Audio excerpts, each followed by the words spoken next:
Sobat Penyembah, kita berjumpa lagi dalam program Worship at Home. Setelah kita bersama berdoa, memuji dan menyembah di rumah kita masing-masing, kembali kita akan menggali firman Tuhan spesial akhir zaman. Telah hadir hambanya Pastor Insinyur Dhani Krishna Sumangat. Salam hambanya. Shalom. Dan tema kita menyambung episode sebelumnya, bisa rapture seperti Musa. Kalau waktu sebelumnya kita belajar dari Henokh, kali ini kita belajar dari Musa. Dasarnya apa? Waktu Musa dimuliakan bersama Yesus dan Elia di gunung, kemuliaan Musa ada. Bahkan di Wahyu 11 juga Musa dan Elia menjadi saksi, dua saksi yang diutus oleh Tuhan Allah. Pastor Dhani, setelah kita belajar manusia-manusia yang dirapturekan Tuhan, diangkat Tuhan, yaitu Henokh, Musa dan Elia, saya mau dalami tentang Musa. Dasar ayat yang kuat tentang Musa diangkat Tuhan itu yang mana? Oke. Jadi yang pertama tidak langsung, tetapi menggambarkan bahwa Musa itu hilang ya di dalam Ulangan 34 ya. Dalam Ulangan 34 dikatakan di ayat 5 dan ayat 6. Ayat 5 dikatakan, lalu matilah Musa hamba Tuhan itu di sana di tanah Moab, sesuai dengan firman Tuhan. Ayat 6, dan dikuburkannya lah dia di suatu lembah di tanah Moab, di tentangan Bet Peor, dan tidak ada orang yang tahu kuburnya sampai hari ini. Nah, tidak ada yang tahu kuburnya sampai hari ini berarti dikubur. Tetapi kalau Bapak Ibu pergi ke Gunung Nebo, kita tur ke Jordan, di sana ada gereja Musa, ada digambarkan ada kubur yang kosong. Nah, itu adalah gambaran bahwa setelah dikubur hilang ya. Menghilang berarti terangkat. Nah, saya mau sampaikan dulu apa arti pengangkatan jemaat. Di dalam kitab 1 Tesalonika 4 ayat 16 dan 17, pada waktu sangkakala berbunyi, orang yang mati dalam Kristus lebih dulu bangkit, kemudian kita yang masih hidup kita akan diangkat, pertemuan di udara. Nah, pengangkatan itu bersamaan dengan kebangkitan orang mati. Nah, di dalam 1 Tesalonika 15 ayat 51 dan 52 dikatakan pada waktu nafiri terakhir berbunyi, sama sangkakala terakhir berbunyi, orang yang mati dalam Kristus lebih dulu bangkit, kemudian kita masih hidup, kita akan terangkat, dapat tubuh kemuliaan. Jadi pengangkatan dan kebangkitan orang mati itu identik ya. Jadi merupakan peristiwa yang boleh dikatakan setara. Ada dua tokoh di Alkitab yang sangat penting, yaitu Musa dan Elia pada masa Antikris, di mana di situ digambarkan di Wahyu 11. Nah, di Wahyu 11 ini dikatakan ayat yang ketiga. Wahyu 11 ayat 3, dan aku akan memberikan tugas kepada dua saksiku supaya mereka bernubuat sambil berkabung 1260 hari lamanya. 1260 hari atau dikatakan 42 bulan. 3,5 tahun. Nah, siapa itu dua orang ini? Ayat 4, mereka adalah kedua pohon zaitun dan kedua kaki dian yang berdiri di hadapan Tuhan semesta alam. 5, dan jikalau ada orang yang hendak menyakiti mereka, keluarlah api dari mulut mereka, menghanguskan semua musuh mereka. Dan jikalau ada orang yang hendak menyakiti mereka, maka orang itu harus mati secara itu. Nah, ayat 6-nya, mereka mempunyai kuasa menutup langit supaya jangan turun hujan selama mereka bernubuat. Siapa ini? Ini adalah Elia. Ya, Elia berdoa supaya hujan tidak turun dan tidak turun 3,5 tahun. Dan setelah itu dia berdoa supaya hujan turun, hujan pun turun. Ini Elia. Dan mereka mempunyai kuasa atas segala air untuk mengubahnya menjadi darah dan untuk memukul bumi dengan segala jenis malapetaka setiap kali mereka menghendakinya. Ini Musa. Ini Musa ketika dia menghadapi Fir'aun. Nah, setelah mereka menyelesaikan tugasnya, lalu apa yang terjadi? Musa Elia ini dibunuh, saudara. Ya. Jadi ayat 8, mayat mereka terletak di atas jalan raya. Lalu ayat 9, orang-orang dari segala bangsa, suku, kaum, bahasa melihat mayat mereka 3,5 hari lamanya. Tetapi kemudian ayat 10, 3,5 hari kemudian masuklah roh kehidupan dari Allah ke dalam mereka. Musa Elia yang sudah mati ini bangkit kembali. Bangkit dan semua orang yang melihatnya menjadi sangat takut. Dan orang itu mendengar suatu suara yang nyaring dari sorga, berkata pada mereka, naiklah kemari. Lalu naiklah mereka ke langit, diselubungi awan, disaksikan oleh musuh-musuh mereka. Jadi mereka terangkat, rapture, hilang di balik awan. Sama seperti Tuhan Yesus waktu terangkat surga, hilang di balik awan. Nah, jadi tokoh-tokoh penting di Alkitab ini memang mengalami pengangkatan. Ya, sebagaimana Henokh sudah kita kupas, kita pelajari, dia terangkat karena bergaul karib dengan Tuhan, dia punya iman. Nah, sekarang kita pelajari Musa dan juga nanti kita pelajari Elia. Jadi inilah firman. Di samping ada satu ayat lagi Pak ya, yang di dalam kitab Yudas ya. Ya, ayat 9. Nah, Yudas 1 ayat 9. Karena banyak yang mempermasalahkan kemana jasad ya Musa ya, kemana badannya Musa ataupun ya jasadnya.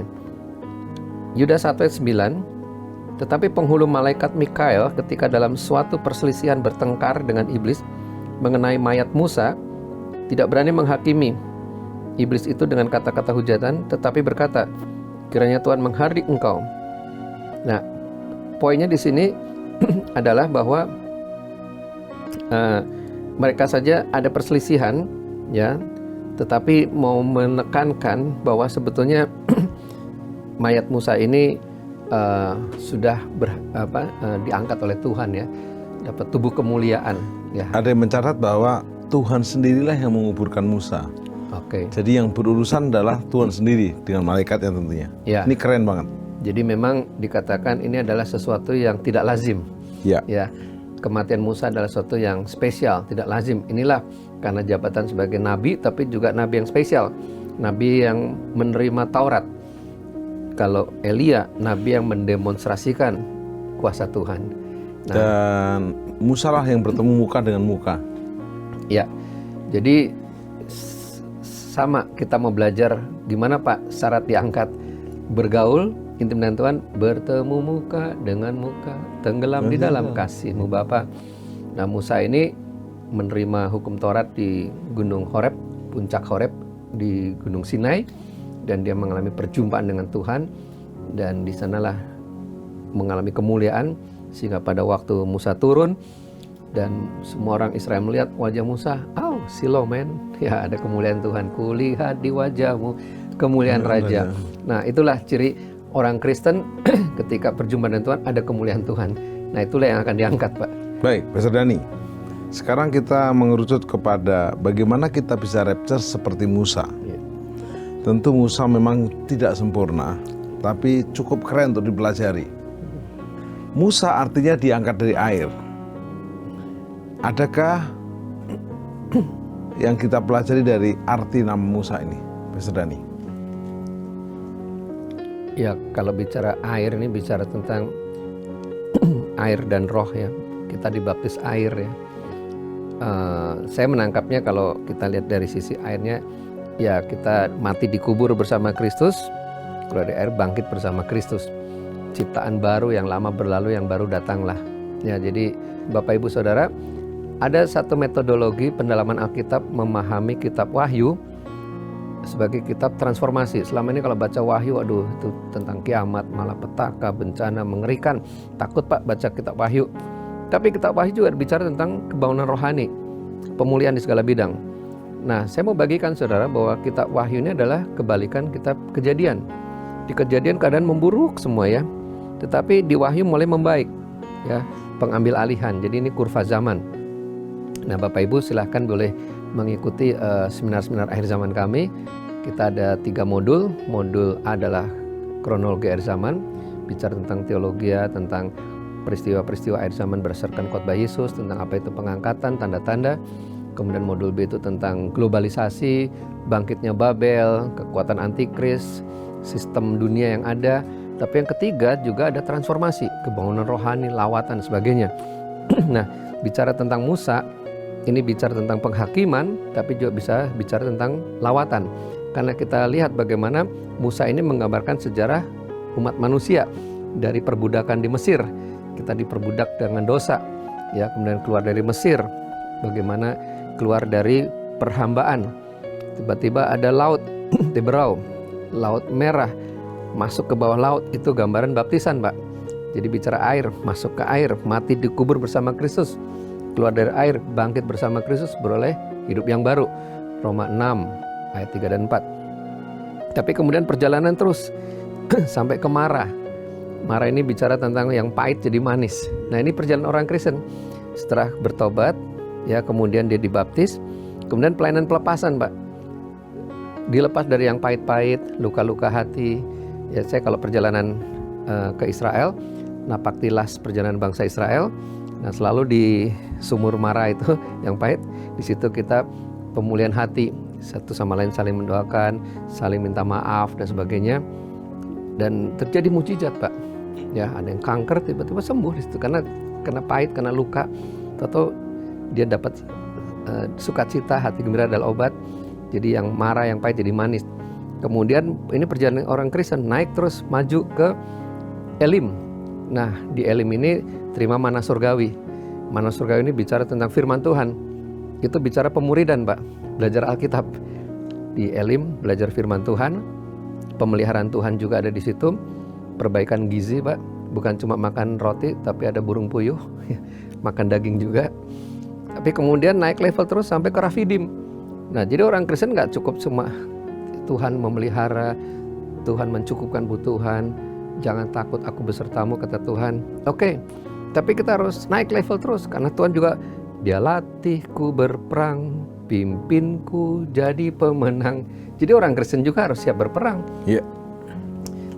Laskar Kristus maju, Masulah perang. Jadi saudara, ini akhir zaman. Beritanya bukan cuma Tuhan pelihara, Tuhan tolong, tetapi juga Tuhan latih untuk berperang. Maka Musa harus ditopang ya oleh Harun dan Hur. Nah, Musa ini para pendoa, ya Harun ini pemerintahan, government. Kalau kita mau terjemahkan dengan bahasa sehari-hari, pemerintahan ini bicara tentang informasi, tentang perizinan, itu pelayanan-pelayanan Harun. Dan Hur ini pengusaha, dia yang mencukupkan pendanaan, dia yang juga mengadakan fasilitas. Nah, ini ditopang nih, pendoa dengan pemerintahan, dengan pengusaha. Ini akan mendukung para Yosua hamba Tuhan di lapangan sampai menang. Tetapi tidak sampai situ. Sudah belajar berperang sampai ke Gunung Sinai, sampai mengalami perjumpaan dengan Tuhan, sampai terima firman Tuhan. Nah, inilah perjalanan Musa. Jadi memang kalau mau menerapkan mau mengikuti jejak Musa atau mau meneladani Musa, bagaimana untuk bisa sampai terangkat, ya ikutlah perjalanan bangsa Israel, bagaimana menang atas Fir'aun. Banyak orang takut sama antikris. Waduh, kita nanti dianiaya antikris. Betul, ditakut-takutin biar tobat maksudnya. Karena kalau tidak terangkat, ya masuk masa antikris, dia akan disiksa. Tetapi saudara, sebelum si antikris berkuasa, si antikrisnya, sekarang roh antikris sudah merajalela, firman Tuhan berkata, Roh Kudus dalam diri kita lebih besar daripada roh antikris.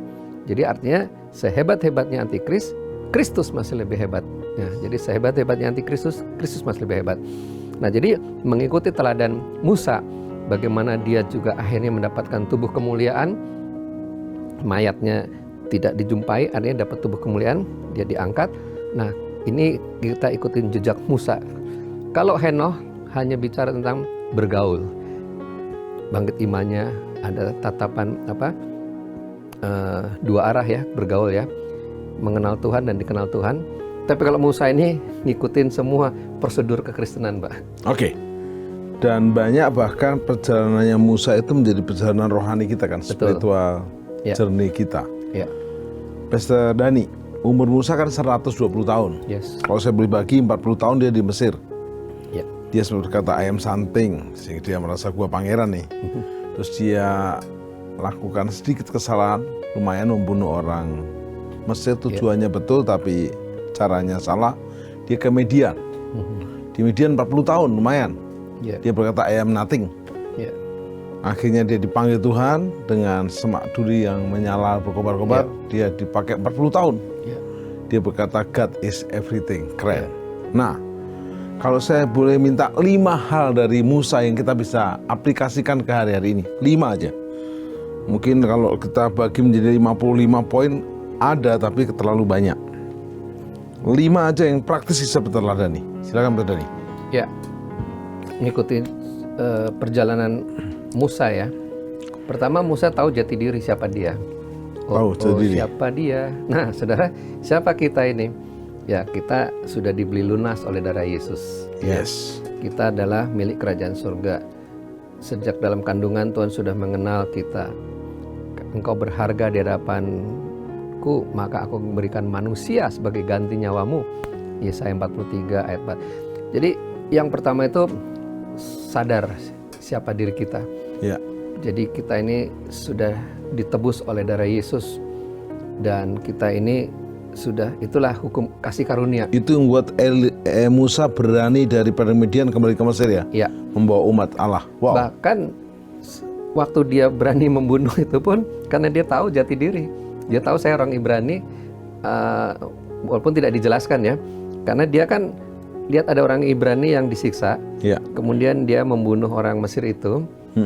Jadi sebenarnya dia tahu siapa dirinya adalah dia umat pilihan. Ya. Cuma caranya salah ya, dia membunuh. Jadi yang pertama saudara, di akhir zaman ini iblis tuh dia itu penipu, dia bolos. Oh, kamu ini orang warga negara neraka, kamu ini orang gagal, kamu ini orang yang tidak akan selamat, kamu you are the loser, kamu adalah orang yang Walaupun Musa juga pernah alami ya, saya bukan siapa-siapa, jangan saya Ya. utus yang lain seperti ya. memang secara fisik ya dia gagap kan. Jadi dia juga tidak berani berkata-kata, tetapi konteksnya agak lain. Kalau Musa ini merendahkan diri, merendahkan hati, karena memang ya posisinya dia tidak kuat ya untuk menanggung semua beban yang Tuhan berikan. Tetapi dalam konteks kita ini, bahwa kita ini sudah dibeli lunas oleh darah Yesus, jadi kita ini udah warga negara surga. Jadi itu pastikan dulu Identitas. ya. 1, 2. Nah, yang kedua, tahu kehendak Allah pada zaman ini. Jadi Musa ini ketika dia berjumpa dengan Tuhan di semak terbakar, dia di situ kan mengalami perjumpaan, dialog. Jadi dia mendapatkan mungkin skenario apa yang dilakukan dan bagaimana.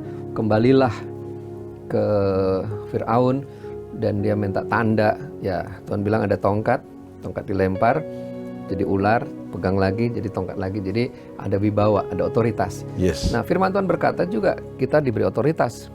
Markus 16 ayat 17-18, tanda-tanda ini akan menyertai orang percaya. Ya, usir setan demi nama Yesus. Kamu akan berbahasa baru. Sekalipun minum racun maut tidak binasa, tumpang tangan atas orang sakit, orang itu menjadi sembuh. Artinya di sini kita tadi sadar identitas. Yang kedua, melakukan kehendak Tuhan. Kehendak Tuhannya ada di ayat 15, Pak. Markus 16 ayat 15, Pak, saya pengen dapat bahasa-bahasa baru, Pak. Saya pengen mengusir setan. Caranya gimana? Ayat 15, pergilah, beritakanlah Injil. Kalau nggak pergi, nggak beritakan Injil, ya tanda-tanda ini tidak menyertai. Taat dulu. Ya, pergi, beritakan Injil, jadikan semua bangsa murid, maka tanda ini akan menyertai. Karena pada waktu kita udah di lapangan, waduh, kita udah dalam keadaan terdesak. Nah, manifestasikan kuasa Tuhan. Dunamis, Pak. Itu dinamit, itu adalah kuasa, demonstrasi kuasa Tuhan. Kalau yang pertama sadar, itu eksosia. Eksosia itu wibawa, wewenang. Kamu menerima kuasa sebagai anak-anak Allah. Yes. Kita menerima kuasa untuk hidup kekal. Itu eksosia. Yang kedua, dinamis. Kamu akan menerima kuasa kalau Roh Kudus turun ke atas kamu dan kamu akan berani bersaksi. Martir, Pak, berani mati, Pak. Nah, itu yang kedua yang saya lihat dari Musa, yaitu dia melakukan firman Tuhan. Identitas diri dalam Kristus. 2, taat firman, melakukan firman. Mengerti kehendak Tuhan ya. Mengerti kehendak Tuhan. Ketiga, dengan disertai tanda-tanda heran. Nah, yang ketiga adalah ini masuk ke level yang lebih tinggi ya Pak ya. Kita sebut ke ruang Maha Kudus mungkin ya. Jadi dia contoh waktu Musa ngadep Firaun ditolak. Ya. Minta izin keluar enggak diizinkan. Nah, kesabaran dulu. Kenapa dia punya daya juang gitu? Ya. Endurance. Ya, jadi di situ karena dia dengar-dengaran dengan Tuhan. Dengar-dengaran. Dia tahu Jadi yang tadi kedua kan taat ya, melakukan, tapi yang ketiga juga tahu. Itu di Alkitab berkatalah Tuhan kepada Musa itu 65 kali. Ya, 65 kali Pak ya. Oh, puji Tuhan. Paling banyak. Saya belum pernah ngitung, makasih. 65 kali berkatalah. Memang itu yang kita rindukan, Saudara. Itu yang saya katakan, perjumpaan dengan Tuhan. Bisa langsung mendengar suara Tuhan, bisa langsung mengerti, itu rema. Itu rema. Nah, di akhir zaman ini memang kita harus mendapatkan sampai rema. Firman itu ada 3 level ya. Yang pertama adalah grafe atau skriptura, apa yang tertulis, tercatat. Nah, kita baca sampai kita mengerti, sampai mendapatkan kerangkanya. Nah, ada baik, ada berkenan, ada sempurna. Roma 12 ayat 2. Baik, berkenan, sempurna. Nah, setelah grafe, kemudian logos. Nah, logos itu melihat pribadi Yesus dalam firman ini. Apa kata Tuhan? Itu logos, pengetahuan. Tapi jangan puas sampai logos, sampai sempurna, sampai rema, Pak. Nah, di sini rema ini adalah inspirasi, firman yang menjadi daging, firman yang hidup. Nah, di sini Paulus memang dia bayar harga untuk mendapatkan pesan-pesan pewahyuan. Maka setelah dia bangsa Israel kembali ke tanah ke Sinai, dia menerima 10 hukum Taurat. Jadi Musa ini merepresentasikan firman yang rema, ya, pengajaran firman Taurat yang rema. Nah, kita juga begitu, Pak. Rema, kita Bapak buat gema, gerakan membaca Alkitab selama setahun. Bukan cuma baca, tapi ada jurnal. Jadi baca sampai dapat rema. Itu yang Musa alami dan itu yang harus kita alami supaya kita bisa kuat, supaya kita bisa konsisten, sampai akhirnya Firaun, let my people go, biar umatku pergi. Firaun mengizinkan walaupun setengah hati, walaupun dikejar lagi. Baru 3 ya Pak ya. Nah, yang keempat, sebenarnya Musa ini ada satu sikap yang kurang baik. Dia pemarah juga ya. Gara-gara dia emosi, marah, dia pukul batu sampainya jadi nggak bisa masuk ke tanah. Tapi dia diubahkan dari orang yang emosional menjadi orang yang paling lembut, Musa. Ya. Dia bisa berubah ya. Ya, jadi ada perubahan karakter ya. Jadi Musa ini ya dari yang temperamental. Jadi ku mau sepertimu Yesus, disempurnakan selalu. Jadi kita jadi menjadi seperti Yesus, menjadi memiliki karakter Yesus, menjadi pribadi Yesus, menjadi Yesus menjadi model Pak ya. Jadi kalau Musa ini kan menggambarkan kulihat di wajahmu kemuliaan Raja, dia ada kemuliaan Tuhan. Nah, kita menjadi seperti Yesus di akhir zaman artinya apa? Menjadi pasangan sepadan Tuhan Yesus. Ya, kita mempelai Kristus, pasangan sepadan Tuhan Yesus, menjadi seperti Yesus. Ya, disempurnakan tubuh, jiwa dan roh. 1 Tesalonika 5:23. Tubuh, jiwa dan roh. Roh kita disempurnakan, diperbaharui manusia batinnya. Jiwa kita memiliki pikiran-pikiran Kristus, perasaan-perasaan Kristus, kemauan-kemauan Kristus. Sampainya tubuh itu nanti dimuliakan, dapat tubuh kemuliaan, Pak. Itulah rapture. Yang kelima, Pak, saya usul itu dasar. Waktu orang Israel tegar tengkuk, keras kepala, Ya. Tuhan ngomong gini sama Musa. Ada lagunya ini. Sudahlah Musa, kubinasakan semua orang Israel ini. Tegar tengkuk, keras kepala. Kau akan kuangkat jadi bangsa yang besar. Bayangkan Pak, Bapak udah keke ngurusi jemaatnya mau dihabisin sama Tuhan. Pak yang diangkat jadi bangsa yang besar. Jawaban Musa adalah, enggak Tuhan. Hapus namaku dalam kitab hidup. Itu kan keren banget. Bahkan Dia waktu berkorban. Dia mau berkorban. Iya, bahkan waktu dia berkata, Tuhan berkata, ya udah kamu pergi, ku kirim malaikat tuh. Enggak Tuhan. Ada lagunya, bila engkau tak besertaku, ku tak mau berjalan. Dan Tuhan mendengar Musa loh. Nah, itu dalam hal sehari-hari ini aplikasinya apa? Aplikasinya hari ini. Kan pandemi belum selesai juga, tapi kita harus berjuang terus menuju tanah perjanjian kita. Jadi perjuangan kita ya milikilah buah roh ya. Buah roh ya. Kita bicara ginosko ya. Ginosko ini dikenal dan mengenal hubungan suami istri. Yes. Nah, suami istri berhubungan akan ada buah cinta, ada anak, Ya. ada bayi. Jadi dari hubungan suami istri, sperma ketemu sel telur, ada buah. Nah, kita berjumpa dengan Tuhan, ada buah Pak, ada 3 buah. Yang pertama buah pertobatan. Yes. Yang tadinya copot mami, sekarang haleluya. Nah, ada perubahan. Harus ada perbedaan ya. Tadinya nggak peduli sama orang lain jadi peduli, yang tadinya tidak saat teduh jadi saat teduh. Nah, itu buah pertobatan. Ya. Yang mabok jadi nggak mabok lagi, yang berzina tidak berzina lagi. Nah, yang kedua adalah buah roh, Pak. Nah, ini Pak yang praktisnya. Buah roh ini bicara tentang karakter, memiliki karakter Yesus, kasih, sukacita, damai sejahtera dan seterusnya. Galatia 5, 22, 23. Nah, itu yang kita kejar, Pak. Ya, karakter Kristus menjadi seperti Yesus, buah roh. Tapi yang ketiga ini penting, Pak. Banyak orang sudah pertobatannya nyata, karakternya udah bagus. Tapi yang ketiga nggak mau melayani. Yang ketiga adalah buah pelayanan, Pak. Buah pelayanan. Pergilah, jadikan semua bangsa murid. Pergilah, beritakan Injil. Nggak mau pergi, Pak. Karena dia lihat juga mungkin pemimpinnya nggak pergi, atau mentornya nggak pergi. Ada lagunya, ku ingin tetap di sini. Menikmati baitmu. Ya, sekarang ini karena lockdown ya sudahlah di sini aja, Pak. Kalau keluar nanti malah ketularan. Tapi buah pelayanan. Jadi ada orang yang dilayani, ada orang yang dimenangkan, atau ada orang yang dibina. Paling tidak ya one on one kita mendoakan orang lain dan orang itu berubah juga udah melayani Tuhan. Ya, jadi ini yang ketiga ini menjadi beban Tuhan Yesus juga, berdoa siang dan malam ya supaya gerejanya bersatu, kemudian juga supaya gereja menjadi garam dan terang. Kita semua juga buah daripada keintiman itu, yang pertama tadi buah pertobatan, kedua buah roh karakter, ketiga buah pelayanan. Nah, Musa ini menggambarkan buah pelayanan itu.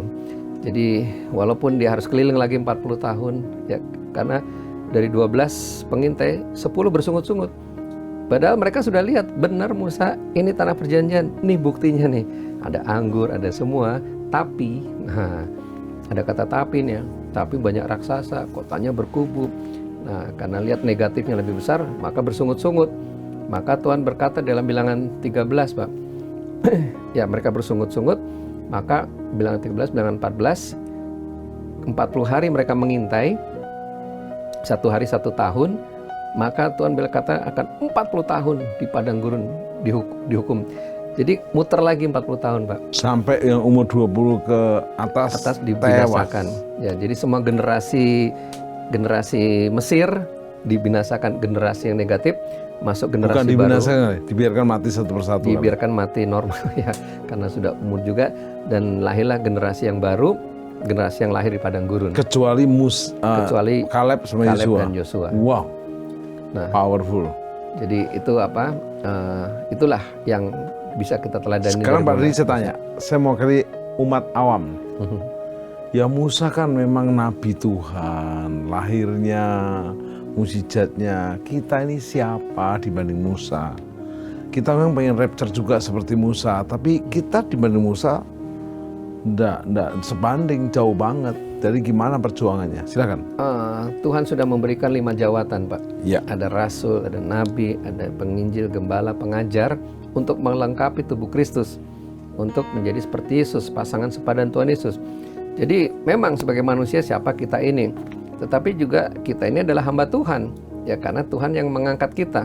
Kita adalah mempelai Kristus, bukan kita yang mau kawin dengan Tuhan Yesus. Tuhan Yesus yang mengangkat kita. Dikatakan dalam 2 Korintus 11 ayat 2, dipertunangkan ya dengan satu mempelai. Jadi kita ini sudah dipertunangkan dengan Tuhan Yesus. Jadi bukan karena kita, bukan siapa kita, tetapi Tuhan yang angkat, Pak.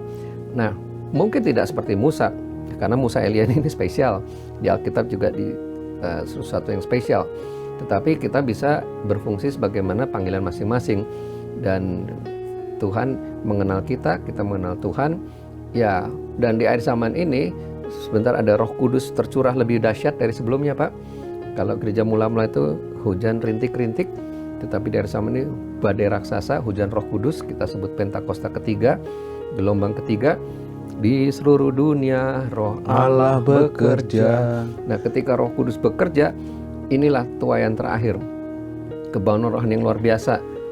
Orang tiba-tiba akan kenal Yesus, mereka tiba sadar dosa.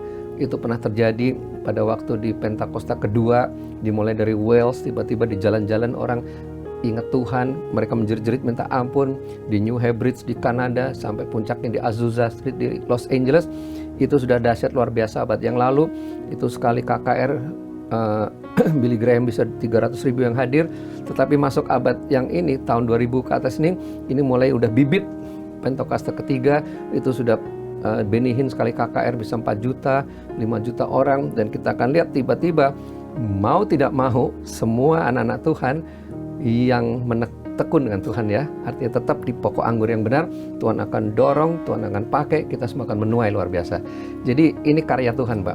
Tiba-tiba kita mungkin lebih dari Musa, karena kalau baca di kitab Ibrani, orang-orang dahulu tuh pengen seperti orang akhir zaman ini, karena mereka tahu kita yang hidup di akhir zaman ini akan mengalami banyak kebanggaan rohani yang luar biasa, banyak lawatan yang spektakuler, gitu Pak. Jadi tidak usah kita standarnya Musa, tetapi bahkan mungkin di akhir zaman ini kita lebih dari Musa, lebih dari Elia. Bahkan Tuhan berkata, kamu akan melakukan yang lebih banyak daripada yang Yesus pernah lakukan. Itulah berita akhir zaman. Yohanes 14:12. Ya. Yes. Sekarang Pastor Dhani, beberapa kelemahan Musa yang kita harus hindari. Misalnya Musa sempat emosional, kita hindari. Musa sempat temperamental, disuruh memperkatakan kepada gunung batu tapi dia ngomong. Musa juga sempat istilahnya itu menunjukkan bahwa dalam kehidupan rumah tangganya tidak sesulit yang diharapkan. Tapi dalam keterbatasan Musa, tetap dia berkenan di hati Bapa. Sehingga yang nguburkan Musa sendiri pun Tuhan. Sehingga ada kuburannya. Ya. Bahkan dia diizinkan tetap melihat dari Gunung Nebo itu tanah perjanjiannya. Nah, jadi bagaimana teman-teman sobat penyembah ini bisa menyadari dalam kelemahannya tetap Bapak itu mampu mengangkat dan memulihkan roh mereka. Ya. Zaman Musa dia one man show, dia sendirian. Dia dibantu oleh Harun. Harun meninggal duluan, dikubur di darah Petra. Maryam juga begitu. Jadi memang sebagai orang tunggal ini ya, artinya ya dia harus kuat. Tetapi di akhir zaman ini kita tidak sendirian. Di dalam Ibrani 10 ayat 24 dan 25 dengan tegas mengatakan, ayat 24-25 Ibrani 10, dan marilah kita saling memperhatikan supaya kita saling mendorong dalam kasih dan pekerjaan baik. Jadi caranya supaya kita tidak mengulang kesalahan Musa, kita harus hidup dalam komunitas, saling memperhatikan, saling mendorong dalam kasih dan pekerjaan baik. Janganlah kita menjauhkan diri dari pertemuan-pertemuan ibadah kita seperti dibiasakan oleh beberapa orang, tetapi marilah kita saling menasihati dan semakin giat melakukannya menjelang hari Tuhan yang mendekat. Menjelang hari Tuhan makin dekat, maka semakin giat saling memperhatikan, semakin giat mendorong dalam kasih dan pekerjaan baik, semakin giat menasihati satu sama lain. Jadi artinya bangun kelompok sel, bangun kelompok pemuridan, saling memperhatikan, saling menguatkan, dan kita akan finish strong, tuntas, menang sampai akhir. Yes. Powerful. Terakhir Pak Dhani masuk ke closing statement. Yang powerful pada Wahyu 11 itu jelas sekali. Dua saksi yang diutus Bapa di akhir zaman itu adalah Musa dan Elia. Nah, istrinya berarti Bapak masih terus mempercayai Musa kan? Oh ya. Dan itu keren banget. Selain dia dimuliakan bersama Yesus di gunung kemuliaan, Musa juga menjadi dua saksi Allah yang diutus di akhir zaman. Ya. Itu menjadi inspirasi buat kita seperti apa Pak Dhani?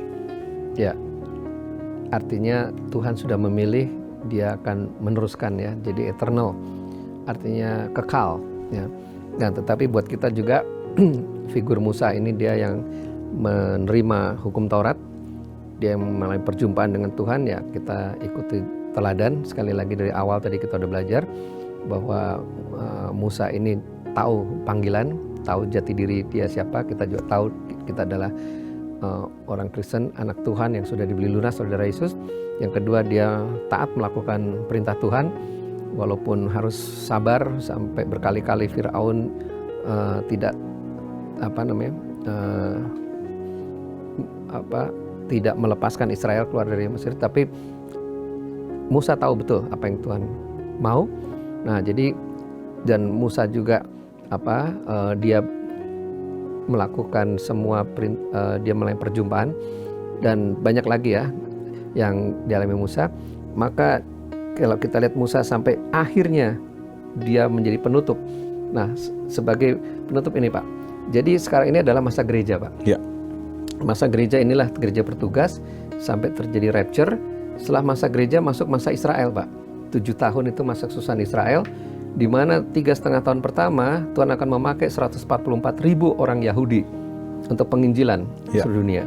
Nah, setelah 144.000 orang ini juga rapture, terangkat, maka ini ada istilah pengangkatan di mid tribulation, ini adalah untuk orang-orang Yahudi 144.000. Maka masuklah Musa dan Elia. Jadi Musa dan Elia ini tetap ada penginjilan ternyata Pak. Di zaman Antikris 3,5 tahun masa Antikris, mereka yang berseru-seru sampai akhirnya mereka lah yang rapture terakhir.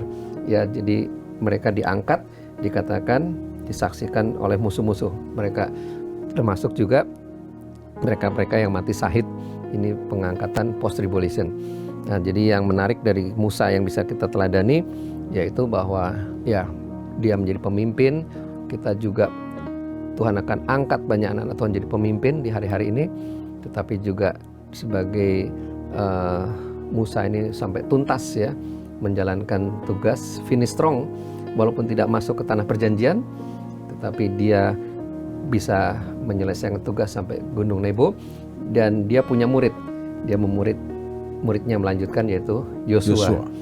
Nah, tapi ada satu pesan penting Pak, nanti di episode lain. Yosua setelah masuk tanah perjanjian, sayang Pak, dia tidak memuridkan Pak, tidak ada murid. Maka dikatakan, maka ada hakim-hakim Pak. Berita hakim-hakim ini, jadi Israel setiap kali melakukan kesalahan, ya harus bangkit satu hakim-hakim. Nah, ini peringatan untuk akhir zaman ini juga, perlu di pemuridan berkelanjutan. Setelah Musa kepada Yosua, Yosua harusnya memuridkan lagi sampai Tuhan Yesus datang. Ini pesan dibalik, ada kisah dibalik kisah tentang Musa.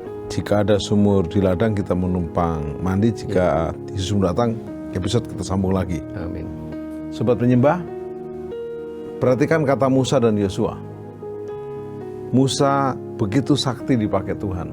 Yosua begitu sakti. Musa membelah laut, Yosua membelah sungai. Tapi yang lebih sakti adalah Tuhannya Musa dan Tuhannya Yosua. Saya ulangi, yang lebih sakti adalah Tuhannya Musa dan Tuhannya Yosua. Pastikan kalau Anda menjadi Yosua, kau punya Musa, mentormu, pembimbingmu. Dikatakan di Alkitab, Yosua adalah abdi Musa. Belajar, serap pemimpinmu, dan respect. Dan yang kedua, kalau kau jadi Musa, kau harus punya Yosua. Siapa Yosuamu? Pastikan Anda sedang melatih Yosua Anda untuk boleh melanjutkan amanat agung yang kita bisa kerjakan dalam tim pelayanan. Belum terlambat untuk kita terus diperbaharui, diubahkan. Tetap kita terpenting bukan menjadi seperti Musa, menjadi Yesus. Karena ada lagunya, ku mau sepertimu Musa, nggak ada. Ku mau sepertimu Yesus, karena Musa pun mencontoh Yesus. Kita berdoa, sempurnakan pelajaran hari ini untuk kami boleh rapture, diangkat seperti 1 Tesalonika pasal 4 ayat 16, 1 Korintus 15 ayat 51, dan kami meneladani Musa, gimana Musa tahu jati dirinya. Musa percaya bahwa dia disertai Tuhan sehingga dia mengerti kehendak Tuhan dan dia mau menghasilkan buah-buah dalam pelayanannya, buah-buah dalam pertobatan, buah-buah roh, terlebih juga buah pelayanan. Dan dia memiliki kerendahan hati dan siap berkorban sehingga dia didapati setia, sehingga akhirnya pun Tuhan yang mengangkat dan memuliakan dia. Kami siap teladani itu. Roh Kudus mampukan kami sehingga kami dan si isi rumah kami diselamatkan dan bisa rapture bersama-sama dalam nama Yesus. Amin. Sampai jumpa di program Worship at Home yang akan datang lebih powerful lagi. Yes, dadah.